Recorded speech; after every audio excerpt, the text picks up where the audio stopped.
Good morning, App Properties. Thanks for joining us today. I'm Amy Corr, and it's Thursday, April 2nd. I'm here with Kevin Van Eck, who is live out of the Goose Island office for another episode of Coffee with Amy and Kevin. Good morning, Kevin. How are you? Hey, I'm great. Good morning, everybody. Good morning, Amy.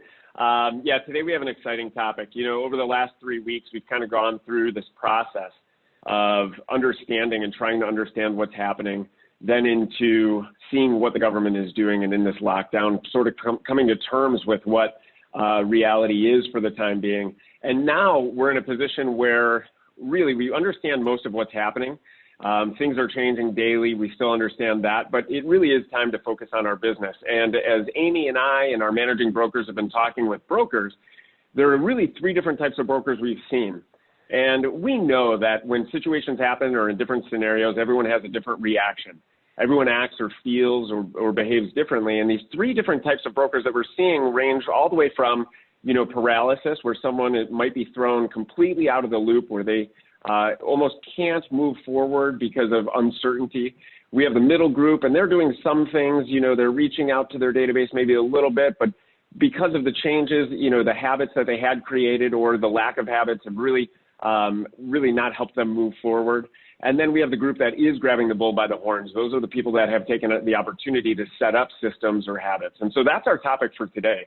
The goal would be really for all of us to understand and get on the same page moving forward together. And so we've brought in a special guest, an expert really in terms of habits, to join us today to share with how all of us have the ability to move forward, even in these times of uncertainty, and make changes to our business when we're operating in an abnormal environment. Yeah, thank you, Kevin. Thanks for teeing that up. But I'm actually really excited to welcome Matt Anderson. Matt was introduced to us a few months ago by a broker out of our Winnetka office. And Matt is actually an international sales coach who's been working with sales professionals over the last 20 years. He's also published a successful book called Fearless Referrals. And we wanted Matt to join us today to talk about staying accountable, having productive habits, and really having an empowered mindset. I think now more than ever, it is really important for us to help all of you out there continue to figure out, how am I going to navigate my business over the next few weeks or the next few months in this new norm. So welcome, Matt. We're really excited to have you joining us this morning. Yeah, thanks. I'm honored to have a chance to contribute today. So just so our realtors can be assured about your credentials on, this topic of habits, coaching, that type of thing, can you share a little bit about your background in sales, sales coaching and training? Absolutely. Well, keep in mind, I am English. I'm supposed to be ridiculously immodest, but for the purposes of being succinct today, I've been coaching for 20 years. I started training in 2002. I sort of fairly quickly worked myself into it, the niche area of word of mouth business, because most of the people I was networking with were people that were getting their business from word of mouth. And as I got better and my results got better, then I got more and more opportunities at different companies and in different geographies. So, since then, business has changed dramatically. I've had a chance to train people and coach them over 35 different countries. As you mentioned, I wrote this business bestseller called Fearless Referrals a number of years ago. And it's interesting. I don't keep track of how many people I've coached, but it's well over 1,000. And some of those people have had amazing results, and some of them haven't. And I think if I had to pick one thing as to why many people don't end up getting the results that they want in life in general, it's because they just don't end up sticking to great habits. And so it's I think it's a very important topic that I'm glad you chose to talk about it today. Great. Thanks, Matt. We're really happy to have you. So we all know habits. Everyone uses that word and it's been slung around, and we all know we need to have great habits. But specifically in this environment right now for our brokers, why is this a timely topic? Yeah, well, Amy was kind enough to share some videos of things you've recorded in the last couple of weeks. And, I heard Thad Wong talk about the need for, the people watching this, for your realtors to be inspired leaders, to be positive, to be calm. And that's, it's a lot easier said than done. And I think, even more so, again, I don't want to state really obvious things. We're living in incredibly uncertain times. So as a result of that, I think it's timely because I think now more than ever, we really need to be almost a little bit OCD about what we can control. So in other words, I think there's two major things I'd answer that question. One is our circle of influence. Like, what can we control? What can we accomplish to give ourselves some more sanity, to give ourselves more structure in our days? And then, as I said, to give us just an extra feeling of control, given that the large volume of things we cannot control that, you know, almost daily are feeling like we're being blindsided. And then the other thing I would say is a big area of focus is opportunity. So timeliness of what, you know, where are the opportunities? Or where will they be? You know, so it's interesting. I'm sure some of you watching this are familiar with Napoleon Hill's book, Think and Grow Rich, that he wrote in 1938. That book was research on 500 self-made millionaires. Obviously, back in the day when $1 million was a huge amount of money. You know, many of those millionaires made their money during the Great Depression. So while fine, if there's 1,000 people watching this video, you know, of course it's unrealistic. Not all 1,000 people are going to, you know, do amazing things, but it does speak to what you mentioned about the demographic of realtors that you've got that could do more. Like, some of those people that do more are going to end up making some remarkable things happen, you know, down the road when things, you know, the health crisis is in our rearview mirror.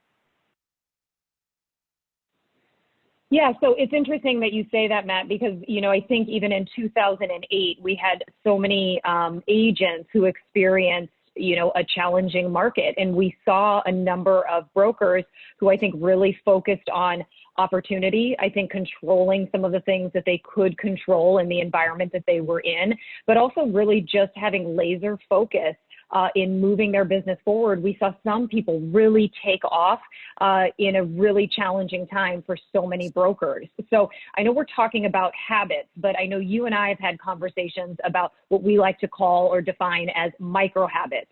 Can you give us some examples? Because I think it's so easy for us to say, you know, hey, brokers out there, you should be, you know, staying accountable. You should be, you know, creating good habits. And I think all of that is great in theory to all of us, but it's like, how do we take it from, you know, concept to action? And I think, you know, these micro habits and you know, sharing a little bit more about what those are and some of the examples would really be helpful to our realtors.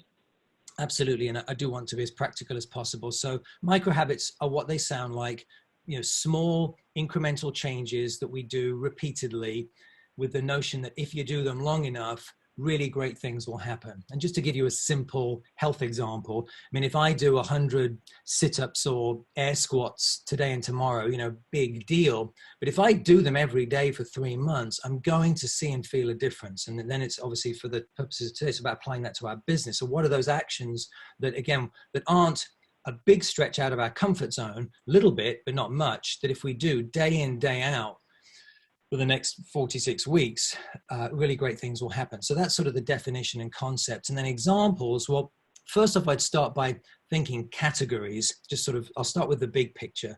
So the areas I would encourage focusing on, one would be, you know, outreach. You've heard a lot. I mean, I know you've talked about that perhaps in many of your coffee and productivity meetings or events already. So outreach to people you already know, that's one area of micro habits.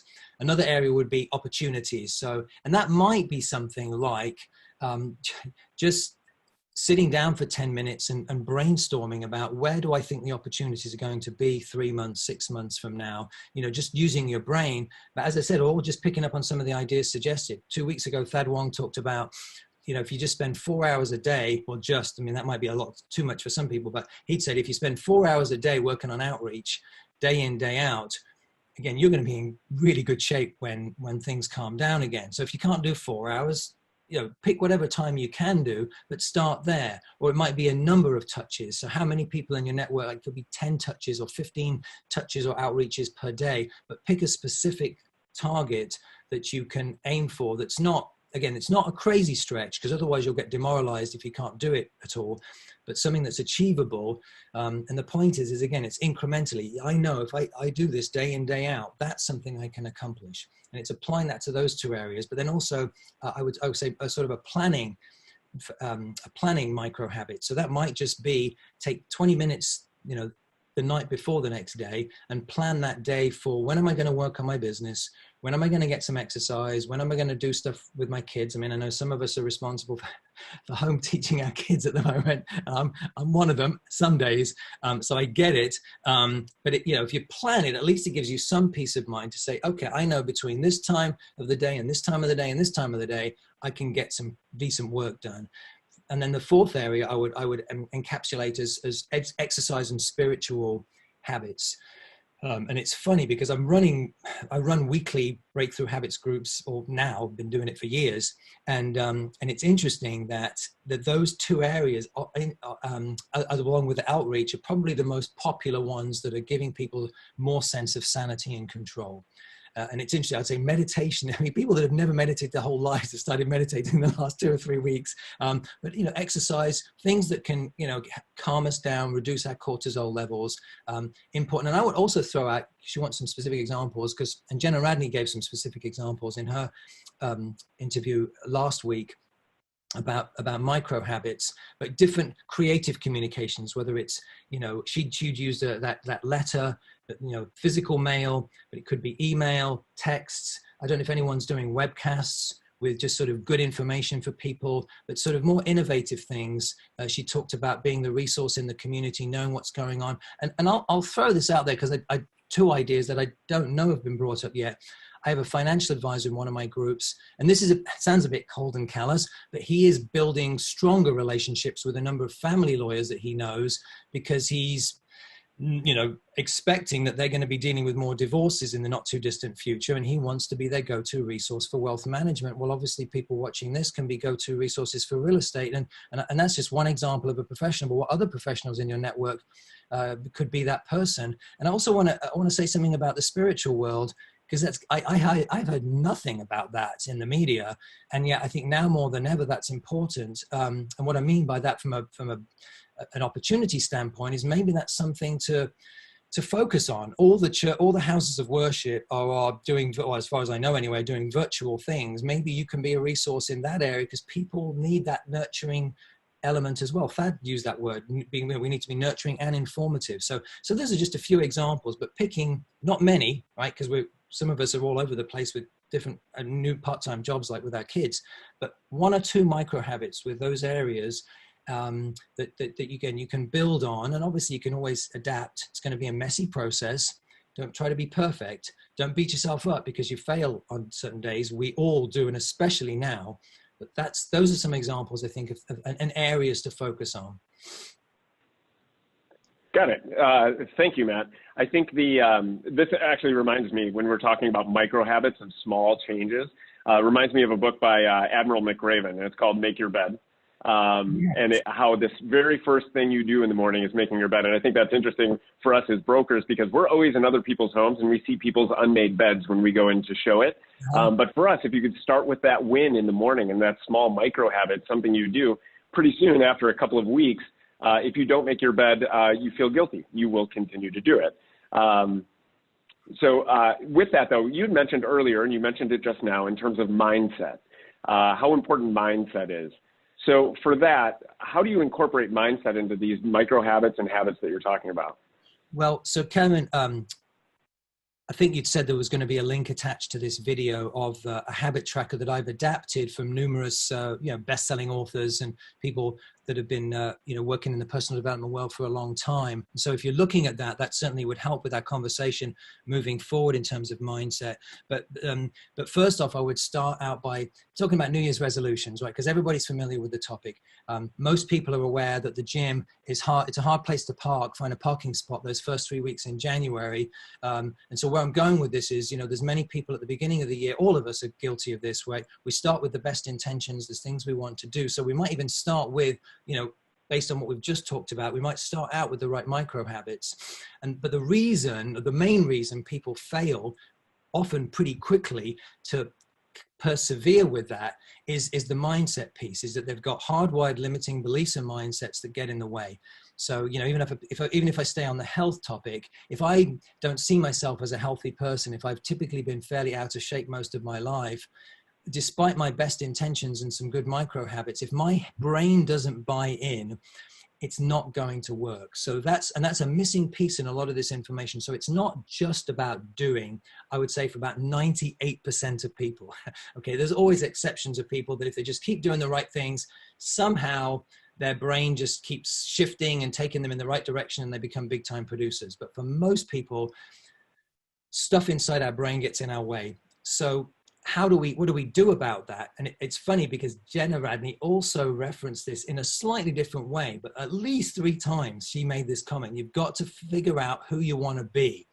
Now, she was talking about it, I think, more from a strategic standpoint and creating kind of a niche market, or how you're going to present yourself in the marketplace to sort of perhaps set yourself apart from other people. But she did also talk about things like a mission statement. But my point is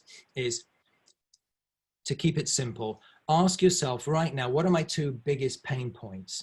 And then what you do is you change that wording into something that's inspired, so that you've got, and I call it identity, but mindset, we'll stick with the word mindset. So you've got a mindset focus. For example, if you're feeling all over the place right now, for many good reasons, in other words, very unfocused, if that's one of your biggest pain points, then the person you want to become, so now I'm referencing the habit tracker. At the top of that tracker, it says who I'm becoming.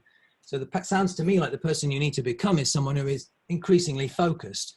And clearly you word it in a way that inspires you, and hopefully that does, but that would be one example. I mean, in normal business days, most independent sales professionals want to, significantly grow their business, and lack of focus is a very common concern, but it could be organized. It could be, another one is worthiness. That's another reason why many of us, we don't really think we deserve to be at the top of the industry or whatever it is that we're working on. So that's where the mindset piece comes into it, is deciding who you want to be. And I encourage you to use the word increasingly in that language. So increasingly focused, increasingly confident, could be increasingly calm. You get the idea, increasingly positive, increasingly a leader to my buyers and sellers. Whatever wording inspires you, and increasingly is good, because your brain can buy into that if on a daily basis you're proving by doing those small micro habits that you are becoming that person. And the good news is, and forgive me, I'm guessing most of you know this, but not everybody knows this, our brains have plasticity, which means they truly can change. It's been scientifically proven over the last 20 years. You can make those changes. You can, if you're willing to accept that you can grow in that area, which is sometimes a big if, but it's still very achievable when you combine it with the doing part. So that to me, Kevin, is how the 2 interrelate. So really cool and interesting stuff, Matt. So, we've got the idea of mindset and these pain points as you reference them. And I think those are really kind of the areas of focus for people out there. And, I think one good example that you just gave was that, I think a lot of people right now are feeling, sort of really scattered. And so for them, it is, how can I gain focus, or how can I anchor myself? So that's a great concept or thought, but I want you to talk a little bit more specifically about the habit tracker. How do you take that sort of piece of wanting to shift my mindset and actually put it to action? And just for everybody out there, so that they know, we are actually going to give the template to the habit tracker, so they'll be able to take a look at this and figure out how they can break it down. But I'd like to just understand, how do you take that concept, and then what 2, 3, 4 things do you specifically break it down to into the habit tracker? Right. Okay. So, so across the top, let's just take that example. I mean, the 2 of the videos you shared with me, Amy, both Jenna Radney and Thad Wong were saying, we need you to be an inspiring leader to your buyers and sellers right now. Again, easier said than done, but absolutely the target you want on the wall. And so if that's who you're becoming as an inspiring leader to your buyers and sellers, then you back that up on here with specific micro habits that, again, prove and reinforce that point. And again, start wherever you are. If you're feeling really shaky today, then start with one thing. I mean, Kevin's example is a worthy one. Start with making your bed. I mean, in fact, I'll be honest, on my tracker, I have 3 or 4 things and this has been going on for many months, that just get my day off on the right track. And it's just sort of like getting a little dopamine hit for me to sort of, for me to cross the box to say, yes, I got up when I said I was going to get up. I exercised, I meditated, whatever it is. I took my vitamins, all these little things. I wrote down my goals, anything that, again, gives your day a sense of normalcy. This might be a really good time, as hard as it might be, to actually get up a little bit earlier and earlier each morning, so that you feel like you can do something again, and don't look at the news, just to feel more centered and steady. But again, if you're feeling paralysis right now, the key is get something down on here and just recommit to it and do it. And if you fail one day, again, don't beat yourself up. That's another area where many of us get in our way. We're too hard on ourselves. So that might be another thing you're becoming. In fact, I'll be honest, it's one of mine, because is to be more of a best friend to myself. That language resonated with me, but it might just be, I need to be kinder to myself, whatever that is. But anyway, but then you back it up and just start doing some of those things. And if you're not really doing enough outreach, as Kevin, you talked about that group of people, then that's where you start to up the ante with increasing those outreaches, those texts, emails, phone calls, anything. And that's where mindset comes in. So if you're concerned, again, about perhaps it coming across as like, I'm feeling too salesy with this, well, Thad Wong used this word, a couple of weeks ago. He said we need to be nurturing and informative right now, not sales oriented right now. So maybe that's part of, of how you address or work your way back into that. So is the mindset piece. So I'm not being salesy when I reach out. I'm a genuinely caring person, and so start there with your communications. My initial communication, I'm not even going to talk about real estate in my first outreach if you haven't done it yet. It's just, hey, I just want to make sure. I've been doing this I have my own targets for this, right? In terms of numbers of touches per day. My first sentence in just about every communication is, I really hope that you and your loved ones are healthy and safe right now. So feel free to borrow that line. So you start out from there, and then depending on the quality of the relationship, then you can go deeper. So other things about the tracker that matter. You could use it as a check the box. I did it, I didn't do it. Marshall Goldsmith, who gets paid $250,000 to coach executives, he recommends that you use a scale of 1 to 10 to rate things. So on a scale of 1 to 10, to what extent was I an inspiring leader? To what extent was I patient with my kids? Again, whatever's on your list. And that's another way to do the habit tracker. And then most of it's daily. I recommend daily because it'll become a habit quicker if you can do it daily. Versus twice a week or 3 times a week. But then yes, on here there's also a weekly section, there's also a monthly section, and this is okay for this to be a mess. If I showed you some of my early versions of this, you wouldn't believe me. You'd think I thought I was a coach. There were constant lines crossed out. I thought, look, this clearly isn't a priority. This isn't working for me. I'd rewrite the whole thing. So it's okay. The point is get started and get back on the saddle. And those are the key things I would say, Amy, in terms of the habit tracker. So that's great. The habit tracker is great, and this sounds, it sounds easy when we say it. When we put it together, write down 2 things, track how you do it. But the question that always comes up, and I think what everybody searches for in some way, whether it's from a group, from a superior, from a leader, or from themselves, is accountability. So in that case, what tips do you have for people to hold themselves accountable to those micro habits that they put on the tracker? Yeah, well, so firstly, I want to acknowledge that during times like this, of course, we're going to feel more fragile, that our self-concept is going to be a bit more, in England, we use the expression wobbly. So I'm conscious of that.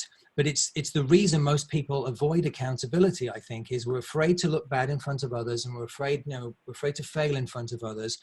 And I don't know, on some level, we just have to face that demon a little bit and do something about it in terms of seeking out accountability. So I would say if you just need a survival plan for the next couple of months, and Kevin, I would most recommend people at least find one other person that they report into. Daily actually wouldn't be a bad idea. I mean, that's what Marshall Goldsmith has his, Fortune 100 CEOs doing, is they make a 5-minute daily call and they report in their results. But again, for most of us, weekly it works.